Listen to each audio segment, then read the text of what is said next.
Thank you. I'm setting us up live for Facebook. Thank you guys for joining us. Well, take it back. Yeah, absolutely. And then we have Tom here, Tom from Sunrun. He's actually a solar specialist. Tom, tell us a little bit about yourself. Hey guys, Thomas Sunrun, been with the company for about 5 years now. After graduate school, I decided to join the solar industry, and I found what I think is the best option out there. So glad to be here. Awesome.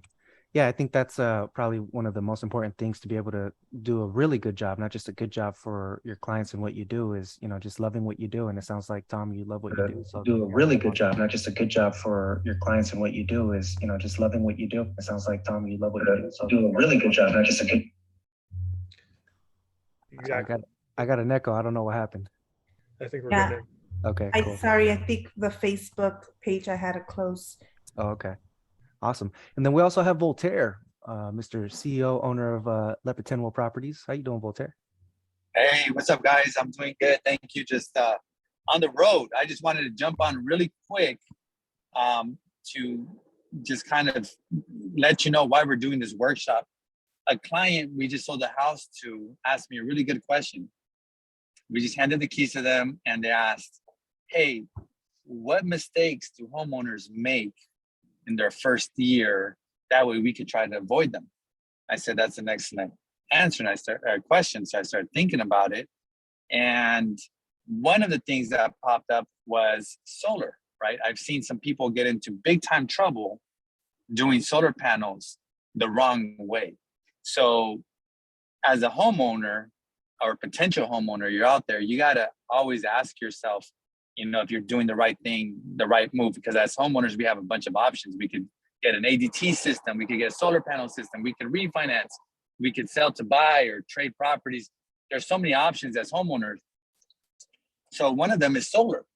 And I've seen some people just really mess up their equity and their opportunities that they have by just choosing the wrong solar company, doing the wrong thing. So today, I want everybody who's thinking about it just to ask the tough questions that you're not aware of, that you're scared of when it comes to solar. And that way we could all educate ourselves and make the right choice for ourselves and our families. So it's super important that you guys listen and ask questions. So that's my spiel on that. We have to make the right decision for ourselves and our family. Yeah, for sure. Thank you for that, Voltaire. And I just want to reiterate asking any questions that you may have. I want this to be more of an interactive workshop here. That way we all have something to take away from this, especially if you have a specific situation that you're in. Chances are that somebody else in this call has that same question. And that's actually one of the biggest reasons why we even wanted Tom here, not just to give us information, but to be able to answer any specific questions that you have. We didn't want to just pop up some solar information on Google and then just start coming at you with Spitfire, So don't be shy. Turn on your camera. We love to see everybody who's here. Ask your questions. And so what we're going to do is we're going to start off with a quick real estate market update, because we always got to know what's happening in our San Diego market. We're always hearing things from people as to what's happening, what's gonna happen.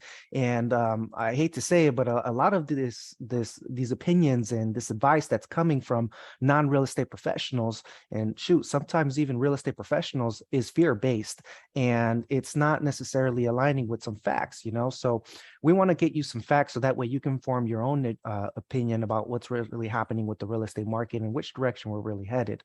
So the biggest thing here, in short, what these few paragraphs are saying, that out of the last 6 recessions, only 2 of them prompted a drop in home values, and that was the savings and loan scandal of 91 and the Great Recession. The other 4 recessions actually resulted in appreciating housing stock, meaning that the property values actually went up, right? So just because we're hearing that we are in a recession, we're headed towards a recession, that doesn't necessarily mean that you as a homeowner need to panic. That actually might serve in your favor in terms of the value of your home if you are a homeowner. So this year, we actually started the year with extremely low levels in inventory. I want to say this is probably the lowest level in the history that we've seen. We started with close to 1,500 homes on the market. Just to tell you a little bit about how low that really is, on an average real estate market, we're supposed to have anywhere between 6,000 to 8,000 homes available for sale. And we started off the year with 1,500. Actually, it was a little bit less than 1,500. It was 14 and some change. And so actually, in the last 2 weeks, we have seen inventory decline by 4%. So today, the active inventory sits at a little bit over 4,600 homes. So again, average market this time of year, we should have anywhere between 6,000 to 8,000 homes. We're a little bit shy on the inventory, and we're actually headed towards the time of the year, October, November, December, where families typically like to pull their houses from the market for whatever reason. Their kids are in the middle of the school year, they don't want to change schools, or they just want to enjoy time with their family through the holiday season. So as far as inventory, again, we're heading towards the time of the year where historically inventory levels are low. So this could potentially be an indicator that we're heading in towards that season where people are not as likely to sell their houses. Now, as far as demand, we're sitting right around 2,200, a little bit over 2,200 buyers, right? So what does that mean? That means that we have a lot more houses available than we do buyers, which again, started off the year in January, we had about 3,500 people searching for a house, give or take, and we only had about 1,500 houses to go around. So this time last year, we had 3,300 people. So that's essentially a 48% decrease in terms of the competition that we're seeing out there. A little bit about the interest rate. So I'm sure everybody was hearing about the times where people were getting a 2% interest, a 3% interest. Starting off the year, we were right around 3%. Now today, interest rates are closer to 6%. So it's definitely a range anywhere between 5.75 to 6.25, depending on what your particular situation is. But on average, you may expect right around a 6% interest rate. Now, a lot of people are panicking because they did see the interest rates increased significantly. I'm talking they doubled since January. And if you ask me, I think that the panic really came from how fast they doubled. They started to go up in April, and by the time we hit June, we were already in the 6% range. Then they dipped down into the fives again, and now they're back into the 6% range. In hindsight, if you really look at it, they're really just kind of going back to what was happening before COVID. Now it looks like they're starting to be maybe about 0.25%, maybe 0.5%, a little bit higher, but they're not really out of control. They're just kind of going back to what was happening before COVID. Additionally, my understanding is that the feds are raising these interest rates to fight inflation as well. And some of the lenders that we're talking to, they're actually projecting interest rates to go up to 7% by the end of the year as well. So we'll stay tuned and see what happens at the end of the year. Claudia, can you tell us a little bit about what's been happening with the market time, how long it takes to sell a house today? Yes, thank you. The market time right now is between 66 to 61 days. So it's slightly higher, but still considered a seller's market. Anything over 100 days would be more towards a buyer's market. Sorry, my nose is just so stuffy. Yeah, no worries. So what Claudia was saying right now, actually the time on the market decreased. So we went from 66 days on the market to 61. So from the moment that you put that for sale sign on your front lawn to the moment that you get a buyer to buy your house, right now it's taking 61 days. So it's happening a little bit faster. And it actually went up to 67 days last month. And then now it's going down slowly, but surely starting to go back down. And I think that people just had rate shock. The rates just went up very fast. Everybody just kind of pumped the brakes. They said, whoa, I'm going to slow down on buying right now because I don't know what's happening with these rates. They're getting out of control. But now people are starting to get the hang of things. They're saying, okay, this is the new norm. This is just what's happening, kind of like with gas. At first, when I saw gas start to hit $5, I was like, whoa, I'm going to wait till next week to gas up. But of course, the gas prices never really went back down. Of course, they go up and down. But nonetheless, it's taking 61 days to sell a house today. Now, if you're looking for a house that's below 750,000, it gets a little bit more competitive. So that's taking about 47 days to sell a house. And like Claudia said, anything over 100 days, it's more of a neutral or buyer's market. And where we sit today, it's a slight seller's market. So right now, sellers still have a little bit more leverage than buyers do in today's market. As far as foreclosures and short sales, I get a lot of people that say, hey, Raul, what about the foreclosures? There's a lot of people that took on the forbearance. I'm ready to come in and get a deal. I want a deal. Where's the foreclosures coming? And a lot of people, they're comparing this market to the market that happened back when it crashed 08, 09. And some of the biggest differences is, again, today we have 4,600 homes for sale. Back when the market crashed, we had about 16,000 houses for sale. Again, regular market, 6,000 to 8,000 houses. And the biggest difference is that back then, over 8,000 homes for sale were people in foreclosure or in distress in a foreclosure short sale situation. So today, we only have 17 total people in San Diego County who are in distress that need help making that payment that have fallen behind. So think about that, 17 people compared to 8,000 back when the housing market crashed. And what I've noticed is, because I have run into several clients that took on the forbearance program, and next thing you know, 6 to 12 months later, now they owe the bank $30,000, $40,000, $50,000 because they're back on the mortgage. So now what's happening is I'm noticing the banks, they're a little bit more flexible. And of course, every situation might be different, but I'm noticing that the banks are a little bit more flexible when it comes down to actually fixing that particular situation. So the banks, they don't want to foreclose or anything like that. And so that's in short what's happening with the real estate market. If you guys want to know a little bit more about what's happening, feel free to reach out to your favorite Lepe Tendwell agent. But I definitely want to get into why we came in tonight. So the man of the hour, Mr. Tom, tell us a little bit about solar. Hey everyone, hey, my name is Tom Hall. I'm with Sunrun Solar. We're the same company in the Home Depot and Costco.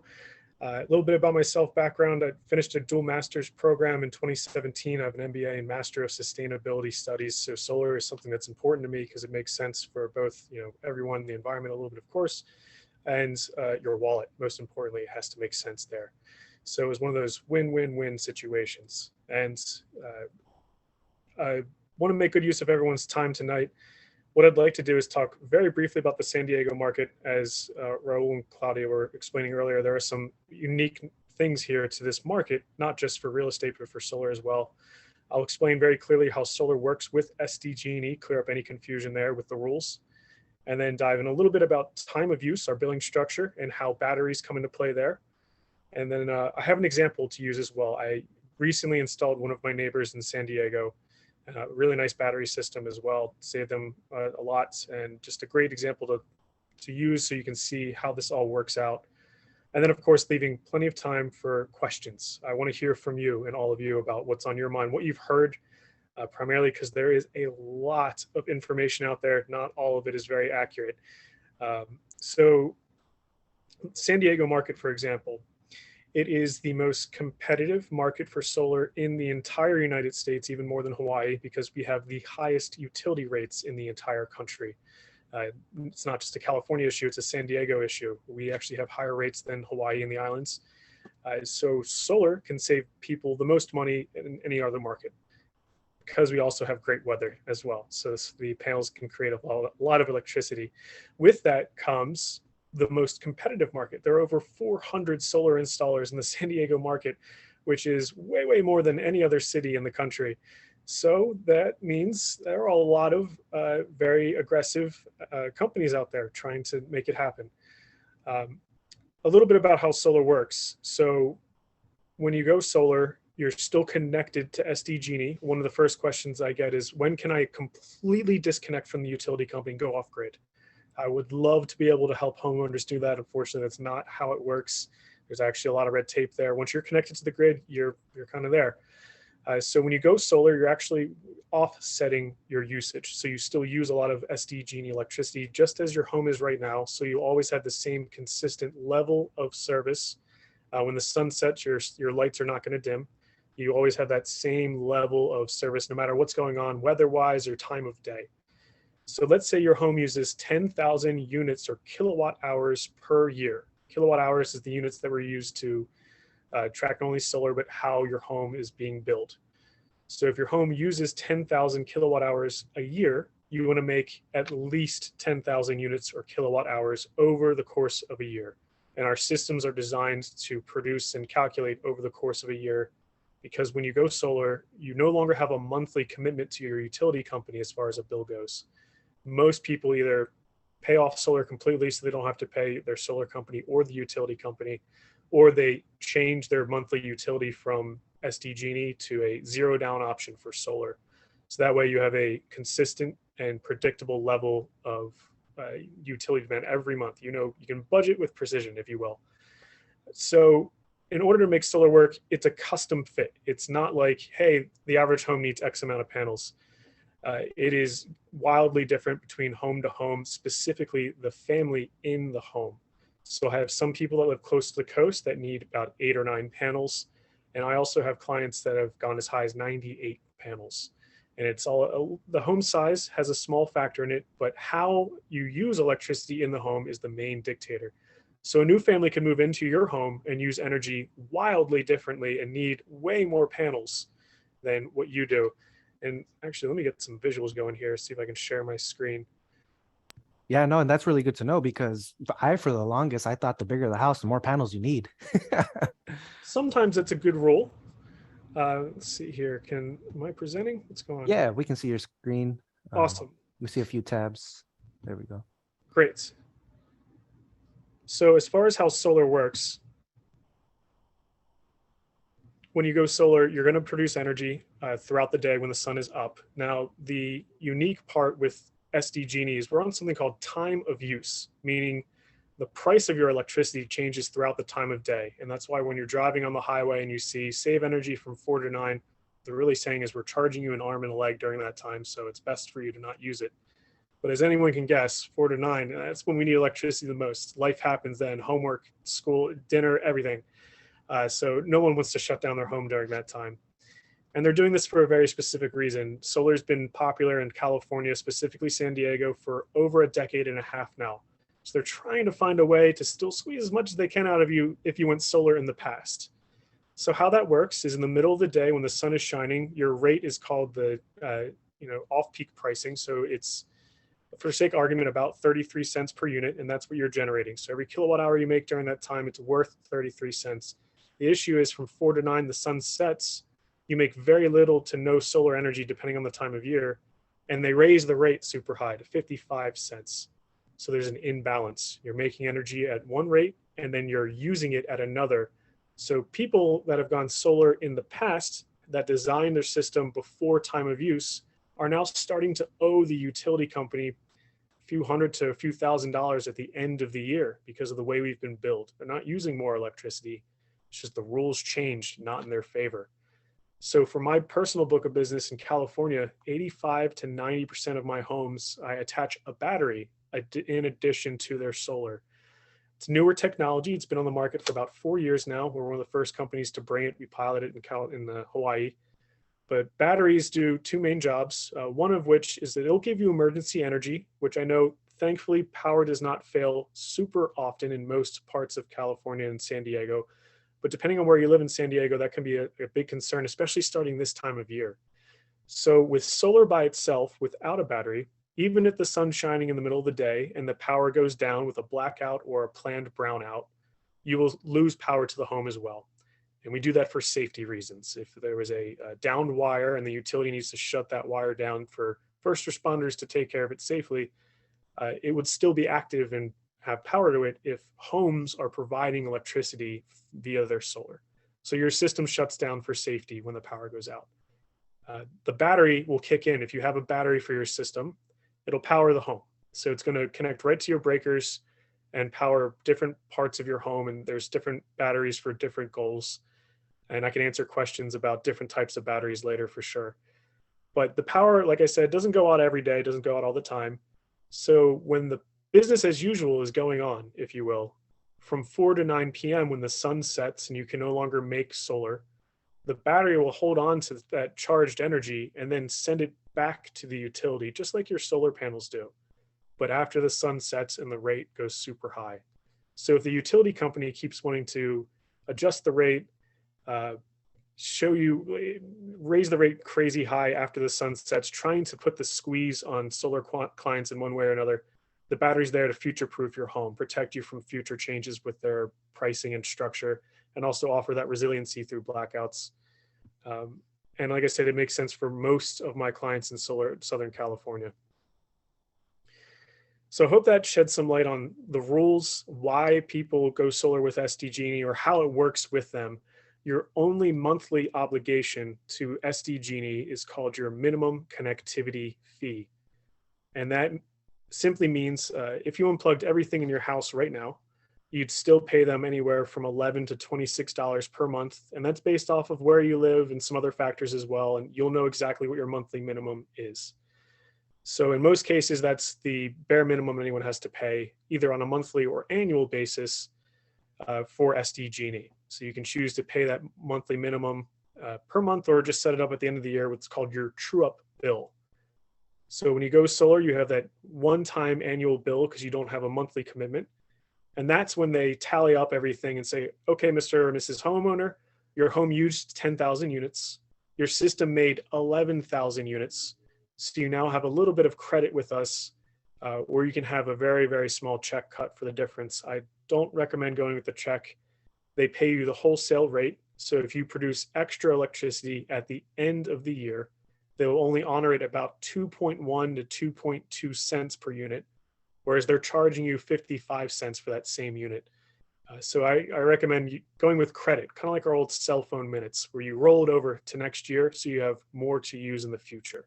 And So when you roll it over, you get full face value, not wholesale value at that point? Correct. And that's why I say it's a little bit more valuable, because that credit will also increase in value if they raise the price in the future, for example. Very cool. Not that long ago, you could make decent passive income by grossly oversizing your system and then getting the check at the end of the year. But they've aggressively stepped back what they've been paying you for obvious reasons. They want to make sure they stay in business and not lose clients. So I recommend the rollover. So to jump in now, hopefully everyone has a little bit of understanding about how solar works. Here's a little snapshot of the home in the area that I'm going to use as an example. My neighbor Thane, who lives in the North PB Bird Rock area. We have 200 homes here installed, 38,000 within 25 miles of this area. So for his project, he has a unique situation. Well, actually, I shouldn't say unique. It's quite common these days. He's electrifying the home. So he's not only using the traditional utility, he's getting rid of gas and changing his cookware and his heating and everything to electricity.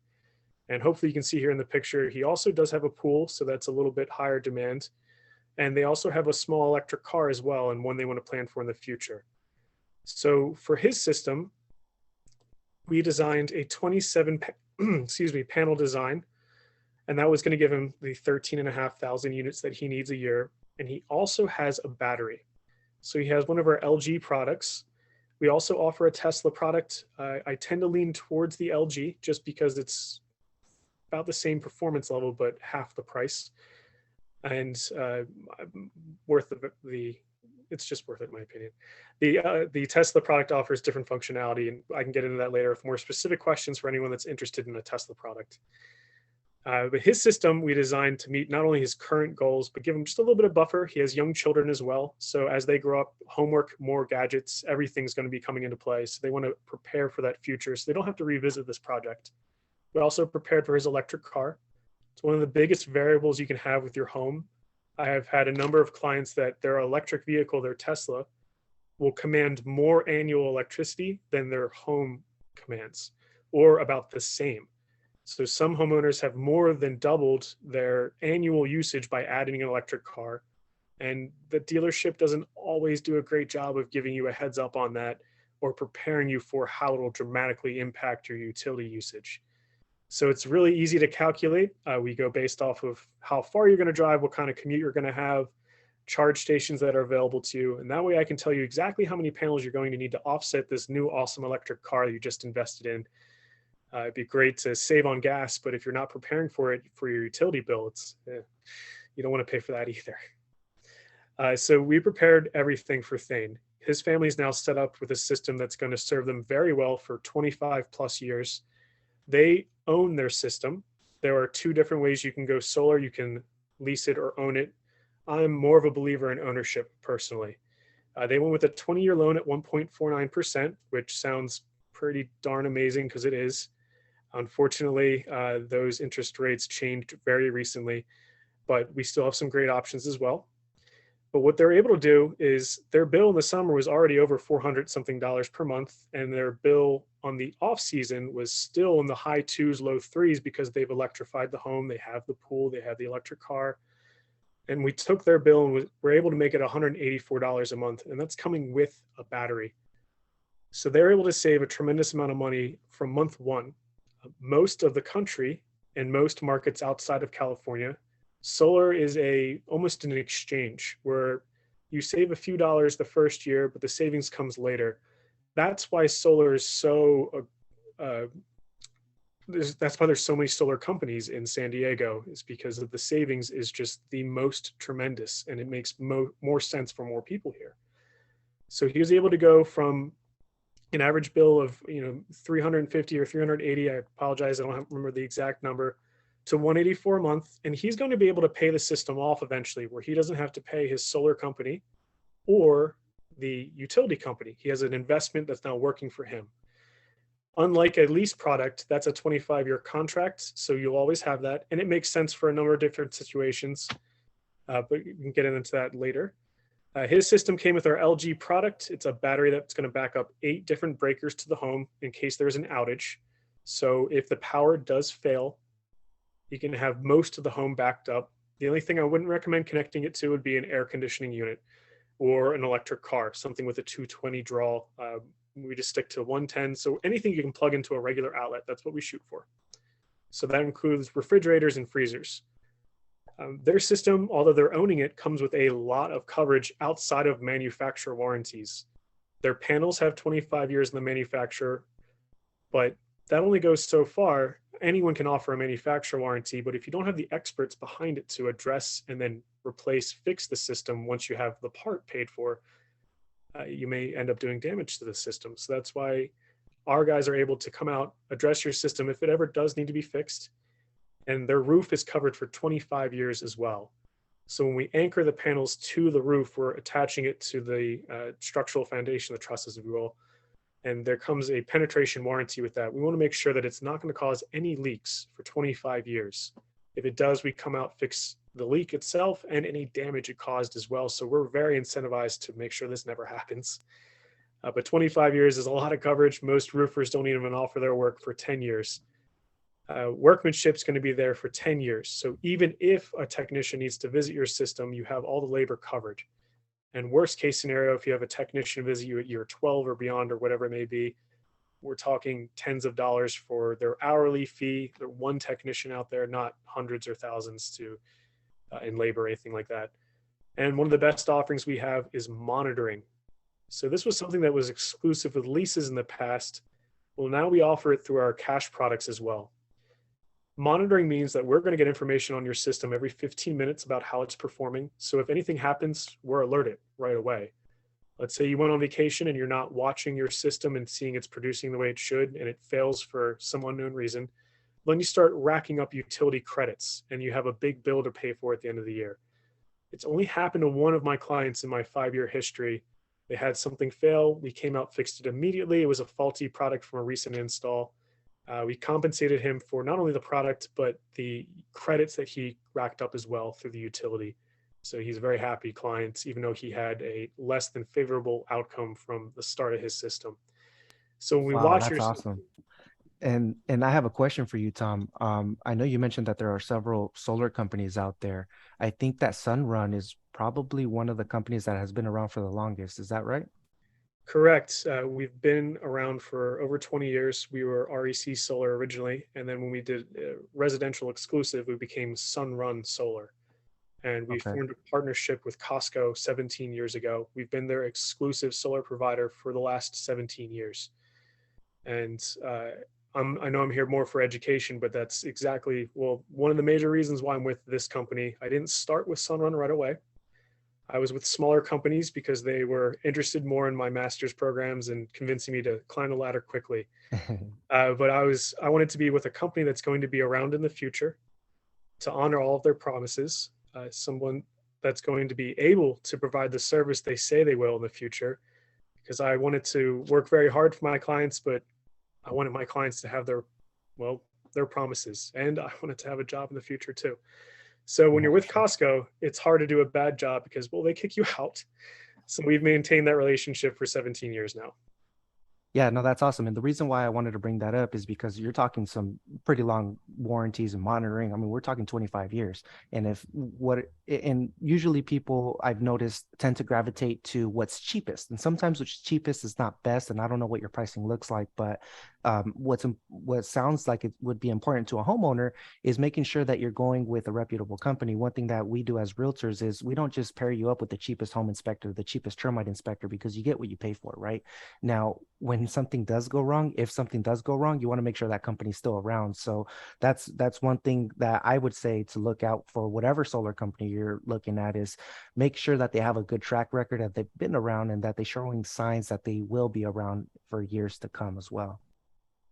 Exactly, Raul. And speaking a little selfishly, I wanted to make sure that I also had a career, after working so hard for my clients, I wanted to be around too. So that's why I'm with this company. It's, if anything ever were to go wrong, my Costco clients, if they're not happy with Sunrun's performance, they have a hotline specifically just for solar that they can contact to make sure that their project is addressed to where they're happy. So that gives me a lot of confidence to work with everyone, knowing that not only do you have this national brand of a 23 state operation behind your back, but you also have the Costco brand as well to make sure that everything goes smoothly for you. Very cool. Thank you for allowing me to interrupt, Tom. No problem. Actually, I was getting towards the very end of it. Just wanted to show you a quick example with my neighbor Thane's option and how it worked out for him. It was a battery project like most of mine, and one of many San Diegans that have gone solar now. We've actually surpassed Hawaii as the most saturated market as far as number of homes per capita that have solar. So we're officially the solar capital of the world here in San Diego, or at least the United States. Wow, no, that's crazy to hear. No, that's good to know as well. I mean, we definitely have the weather for it, like you said at the beginning. Absolutely. I know I covered a lot of information, everything from the rules with ST Genie to some of the examples here. I'd love to hear from all of you. I hear from all of my clients all kinds of misinformation or concerns and questions they have had. Online is a great tool and the internet's awesome, but it unfortunately comes with a lot of misnomers. The very first document that you sign to go solar in California is a consumer protection guide. It goes over a lot of the information we just covered about how solar works, and to make sure that you were not given false information, like someone coming to your door saying, I'm with your utility company, you've qualified for a special program. Those do not exist. And they make it very clear to understand that you're leasing or you're owning your system. A lot of companies offer exclusive leases and they make it sound like you're owning it. So this document clears up any misinformation, and I'm a big fan of it. I'm glad it came to the market just a couple of years ago, but there are so many door knocking companies out there that this document was necessary. So I'd love to hear from the audience here. Questions you have, anything that you've heard from your friends, your family, your own experiences, or your own concerns that you may have.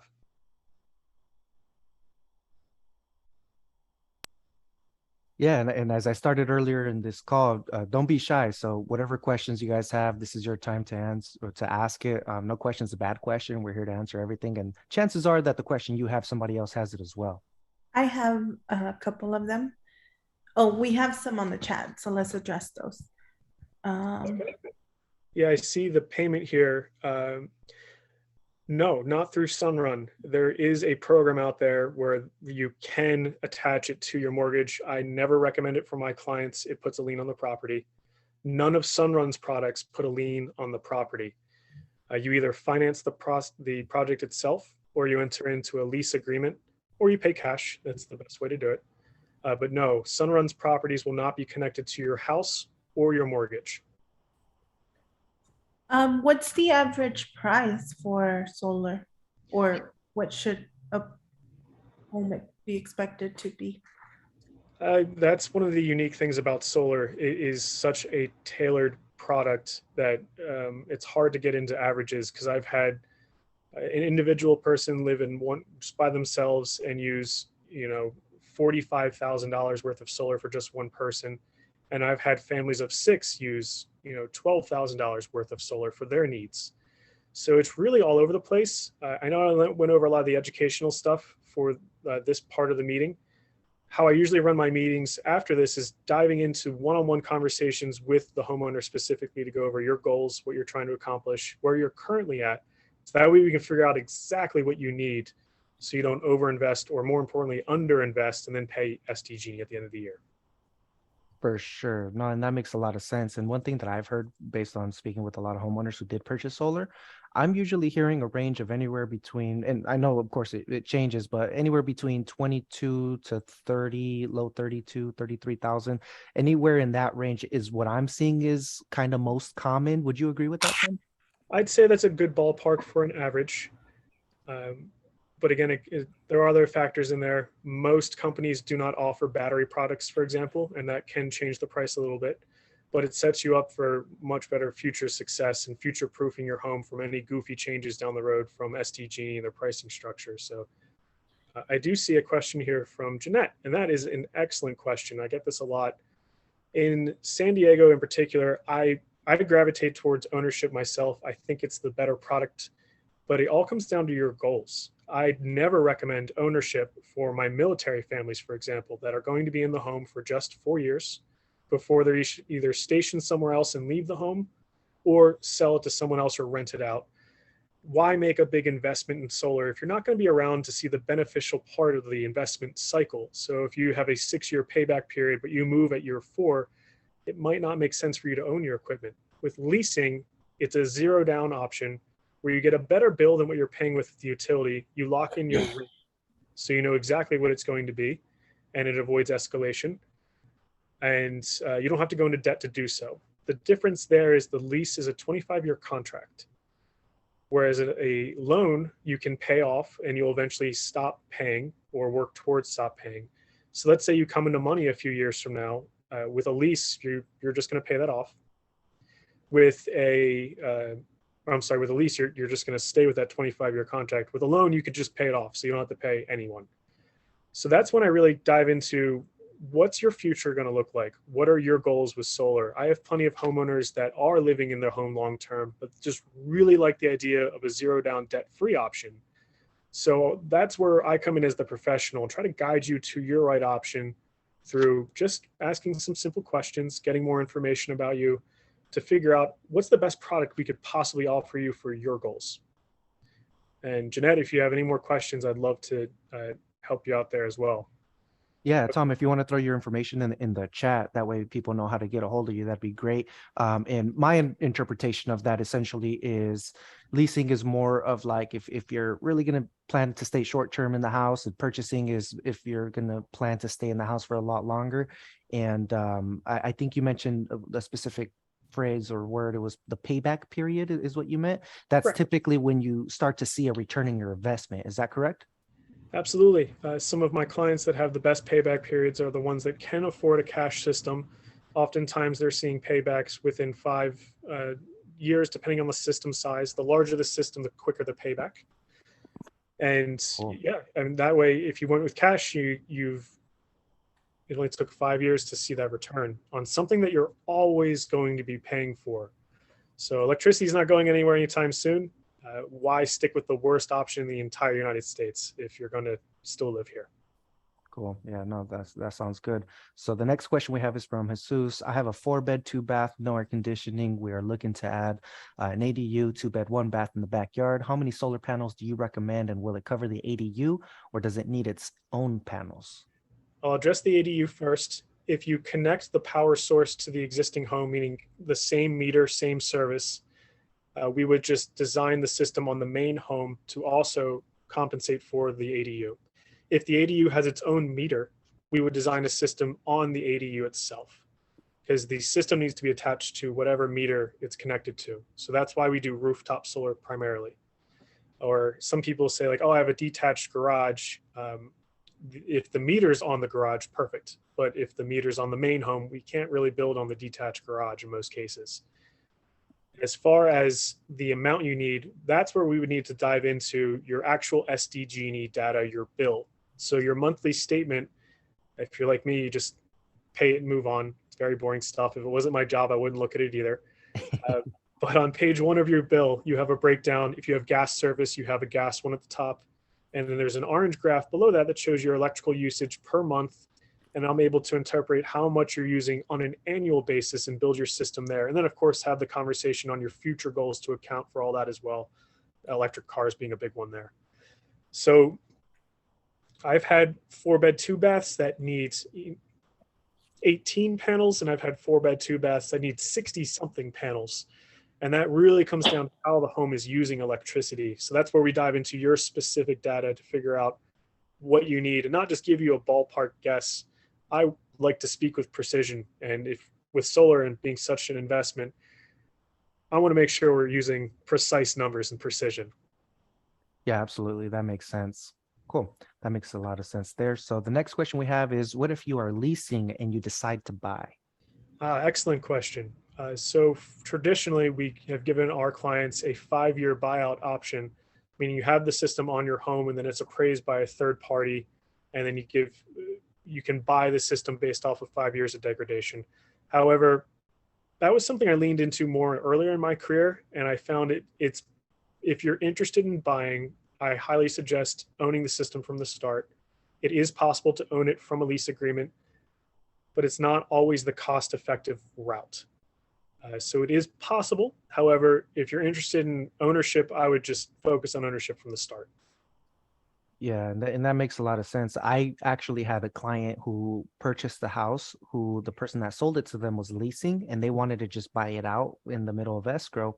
And when we did get that third party appraisal, the system it appraised for a lot higher than what he was comfortable paying. It just didn't make sense at that time. So, like Tom said, I went through an experience where, yeah, I can agree. If you're thinking about just buying it, buy it out from the start. And thanks for reminding me, that is the second option you have for buyout. At any point in the contract, if you sell your home, we give you that third party option, whether it's 5 years or 7 years or 20 years. So that's the other stipulation there. Cool. Sounds good. Next question we have is, I'm not sure if you went over this already, but in regards to the recent power outages due to the heat, would the solar help avoid the power outages? I'm hopeful that one day we'll get to a point where we're microgridded enough where, that means so many people have solar that we'll be able to be more self-sufficient. But for right now, if you have solar by itself without a battery, you will lose power for the home, regardless of what kind of blackout you have, either planned or browned out or whatever. If you have a battery product, like an LG battery product or a Tesla Powerwall, a lot of people are familiar with that product, your battery will kick in and power the home automatically. As soon as the power goes out, most of my clients report back to me, say, we didn't even know the power is out until the neighbors knocked on our door saying, we see your lights on, can I charge my phone? And I usually tell people $5 per phone. That's good. No, you're right. If you have solar by itself, the power goes down, your home also loses power. And that's for safety reasons. If you have a battery, you'll have power for the home. Most 110 outlets, so anything you can plug into a regular outlet in your wall, we usually back up most of the home for the battery there. So refrigerators, garage doors, internet, of course. I mean, if you have children without Wi-Fi during a blackout, good luck. But yeah, we get you all your necessities. Cool. So my understanding, let me know if I'm incorrect, it's really most beneficial if you got the battery. That's when you're really going to be covered during an outage. Correct. And that's why 85 to 90% of my San Diego homes, I suggest and connect batteries to their projects. Cool. I want my clients to be happy over the long term and not just have them be happy for a year or two before rules change again. Yeah, for sure. No, that makes a lot of sense. Next one I have is it true that any new builds require solar panels? I've heard that as well. Yes, that is very true. Starting in 2020, any residential structure 4 stories or less needs solar panels on it. Now, what that means is it just needs solar panels, period. It doesn't mean it needs your custom fit. So oftentimes they just give you the bare minimum 7 or 8 panels, and then you need to meet with a company to adjust your system size, add more panels depending on what you need. Not all new developers are having a one-on-one consultation before you move in to determine and help guide what you need. You usually just get a bare minimum or a small, medium, and large options sometimes. But long answer, short, yes, new homes will come with solar panels before you move in. But we want to make sure you get the right amount so that way you're not owing SDG&E a big bill at the end of the year. I don't mean to interrupt, but does that apply to any ADUs that you decide to put on your property, or just brand new properties? As far as I'm aware, it's just new residential buildings to the main buildings itself. I believe ADUs are exempt, but I may have to do some Googling just to double check myself there. Yeah, that was a great question. And Belinda, he put his information in the chat as well. So if you wanted to follow up with him about that after he's done doing his little Google search, I recommend it because that's actually a really good question. I haven't heard that ADUs require. I have heard, like what Tom said, a brand new actual house, not considered an ADU would. Yeah, that's definitely something that we would definitely want to verify for sure. That's a great question. And then let me see. I don't know if this is something you already typed, but when you refer to the data, can you expand on that? What do you use to gather the information that you need in order to give the homeowners the best option that will work for them? Great question. I will not meet with a client unless they can share their SDG&E bill with me, either your paper bill or access to your online account. We need that PDF document that shows how much physical electricity in kilowatt hours your home is consuming. And just one bill will have a whole year's worth of data for me to digest for you to figure out what you're using. So when I talk about the data, it's coming from your SDG&E bill specifically. So whatever you get mailed to you, great. If you go paperless, just log onto your account and you can pull your PDF version of the bill right off there.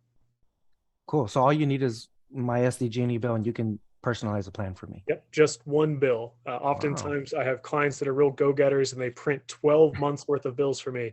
And I'm flattered and really appreciative, but we really just need the one. It has all the data you need. All right. One bill is what it takes. That's a little too easy. I like that. And before I forget, anyone that's newer to a home that does not have a full year's worth of data yet, any data is good data. So if you have 3 months worth of usage on your SDG&E bill, I've been doing this long enough where I can help fill the gaps in for you as well. So a little bit of usage goes a long way, and I can accurately size a system even if you have only part of a year. Okay, cool. So I guess I'm going to cut in line real quick. So once you buy a house, how long do you recommend these new homeowners wait until they do meet with you? Is it 3 months?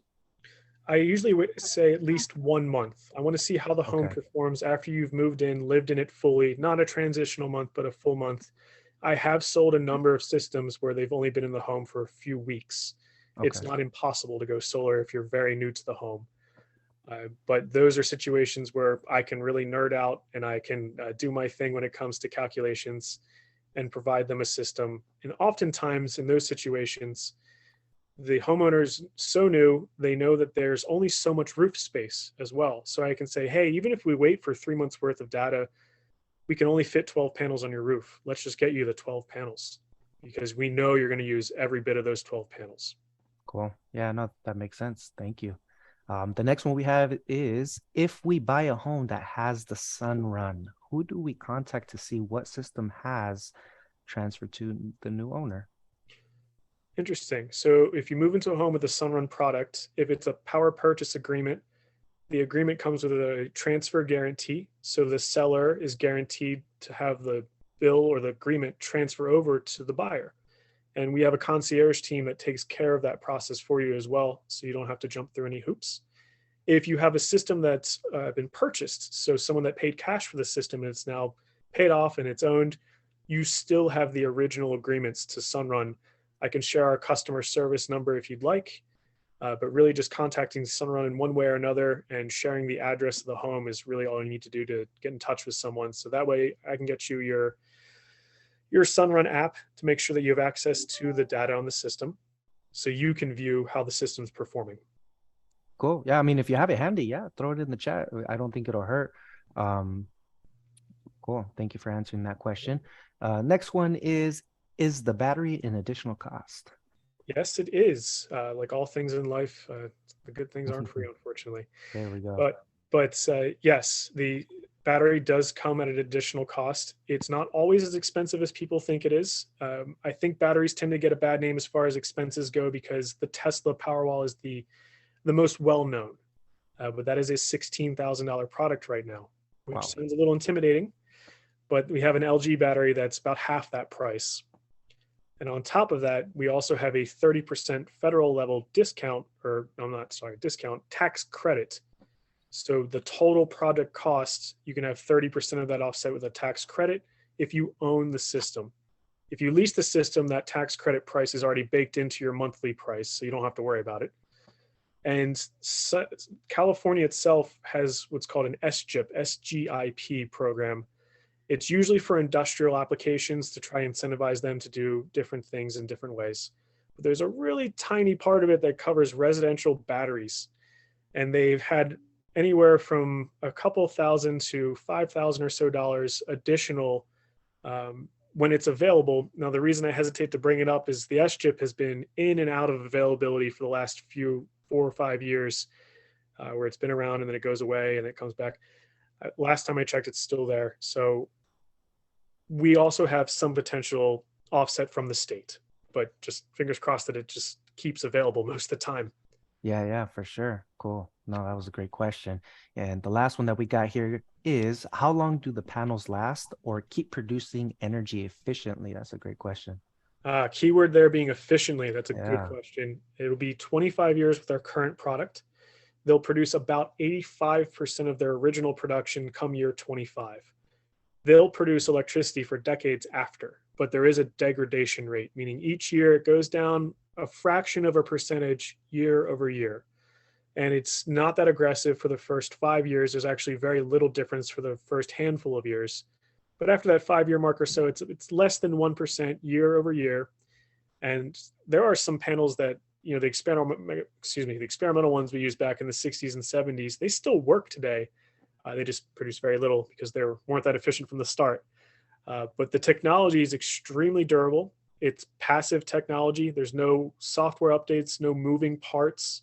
It's up on your roof away from people, and it's going to last a really, really long time. And that's why the manufacturers give them a 25-year coverage. Very cool. Yeah, no, these were a lot of great questions.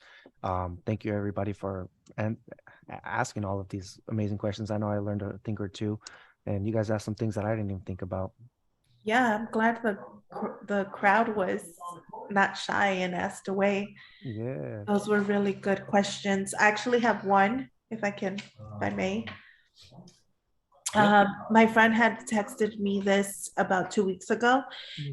She said that they're thinking of getting solar, but the guy said, we don't pay if we qualify, quote unquote, no lien on the house. Sorry, let me start all over. The guy said we don't pay if we qualify no lien on the house, that we're getting it as a service and not as an asset. Have you heard of that before?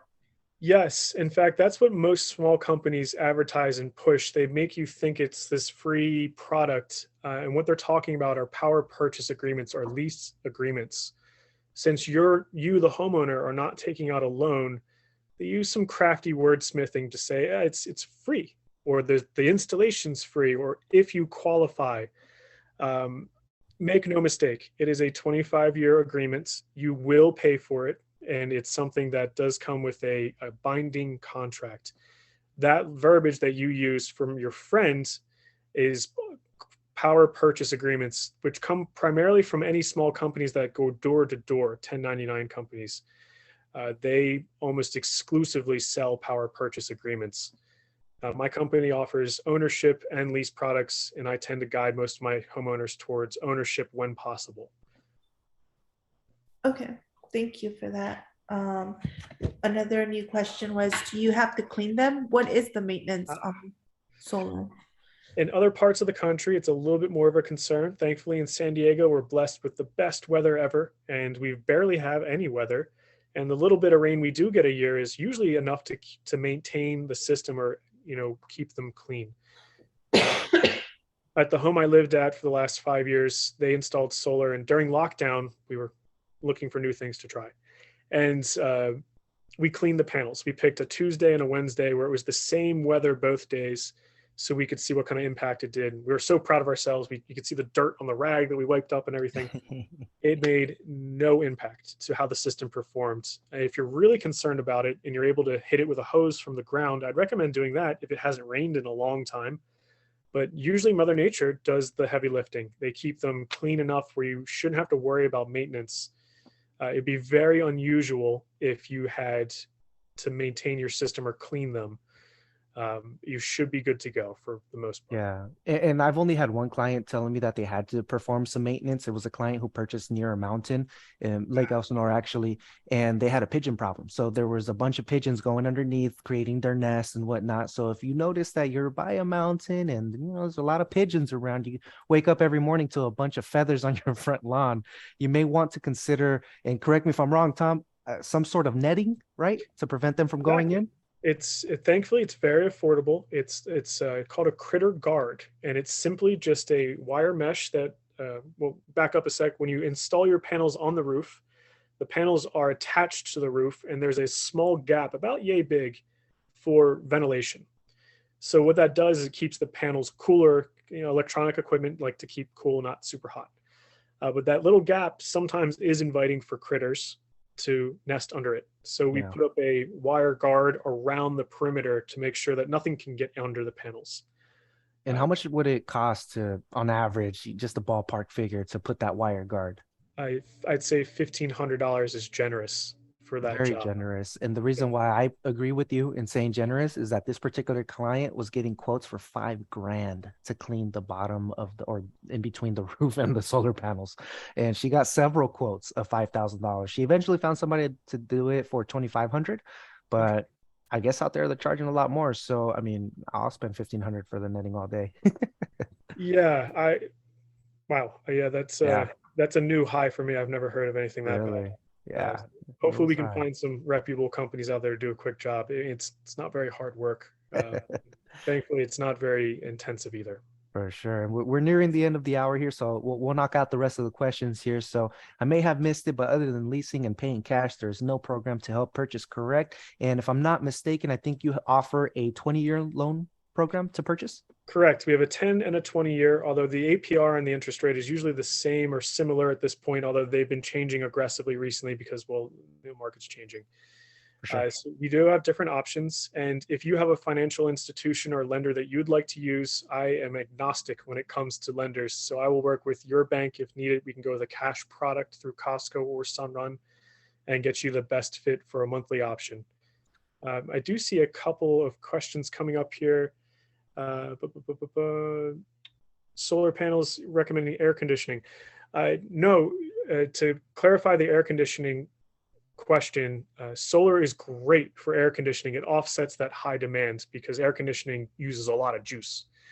When I was talking about the air conditioner, I recommend when you get a battery product. So when you have a battery that's going to be acting like a generator when the power fails, I wouldn't recommend backing up a whole home air conditioner to the battery because it just depletes it way too fast. It's not healthy for the battery.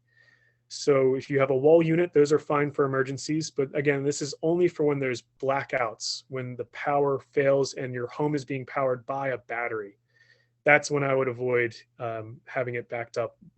You just need to invest in a second battery separate for just the air conditioner. I have a couple of clients that have gone that route, but I'm not going to shy away from it. It's a luxury product at that point. It's a lot of money that you're investing for battery. Cool. Solar panels. Then, Thank you. Thank you to Claudia for clearing that up there for me. And the rates for our financing, we're recently changing. We're looking at 2.9 and 3.9. I think 3.9 is our new standard. California has been changing aggressively. I also work in the Las Vegas market as well. And you mentioned the pigeons earlier. All of our systems come standard with the critter guard in this market in particular, because it's a huge problem out here. But yeah, we do have different financing rates. They've been very competitive historically. And I know we're going through massive changes with lending rates right now. And again, if you have some type of lender, I've worked with Point Loma. Navy Fed is something I recommended to a lot of my military clients for a while.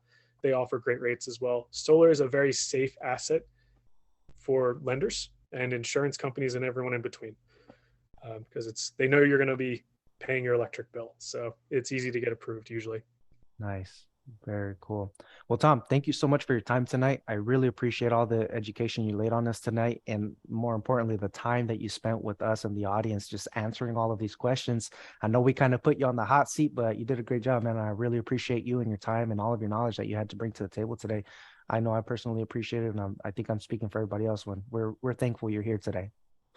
It was a pleasure. Thank you. A big part of my job is education, and I just want to make sure everyone gets the correct message. There's a lot of misinformation out there, so I can appreciate confusion for sure. Yeah, for sure. And I threw your phone number in the chat one more time. So if anybody else needs to gather Tom's phone number just to go over some specific information for your particular home, his information is there. I also threw the office line for Lepe Tendwell. So if you have any real estate needs, you can reach out to your favorite Lepe Tendwell agent here at the office, and we'll be more than happy to take care of you. Yeah, and anyone interested in more specifics for their home, it's as simple as texting me and getting a picture text or forwarding your PDF file of your SD Genie bill so I can give you a custom fit or at least guide you to what it should look like for your home with an honest quote. Awesome. Thank you so much. This was great. Thank you everyone for joining us on a Thursday evening. We are having our next workshop aimed for kids. Roel, can you tell us more about that? Yeah, this is financial literacy for kids aged 9 and up. And so the beautiful thing about this is we're going to have our own CEO and leader, Mr. Voltaire Lepe, teach us a little bit about money, how to budget, what's an asset versus a liability. So all the basic things that honestly, I think all of us would have wished was taught to us growing up in school. So Voltaire's going to take time to be able to teach all the kids and even ourselves, because I know sometimes we need a little reminder on how to better our budget too. So we're going to have that workshop. We're going to send that invitation out. If you're not currently getting our newsletters and our workshop information, throw in your email in the chat and we'll make sure to add you. That way you're starting to get all of our invitations for all of our workshops. Again, financial literacy for kids. Let's make the young millionaires succeed. Future of the generation right there. Yeah, thank you. Tom, I'll send you the link if you have any kids around town that you can send our way for this workshop. That'd be awesome. For sure. Of course, yeah. I'd be happy to.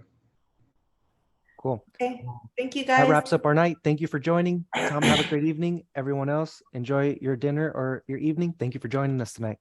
Yeah. Thank you very much, everyone, for your time. It was a pleasure. Bye. See you guys on the next one. Roel, thank you so much. Yeah, thank you guys. MVP. Tom. MVP. I was the MVP. Seriously. All right, guys. Have a good night. Thank you. You too. It was nice meeting both of you. Yeah, hopefully we'll send some clients over or,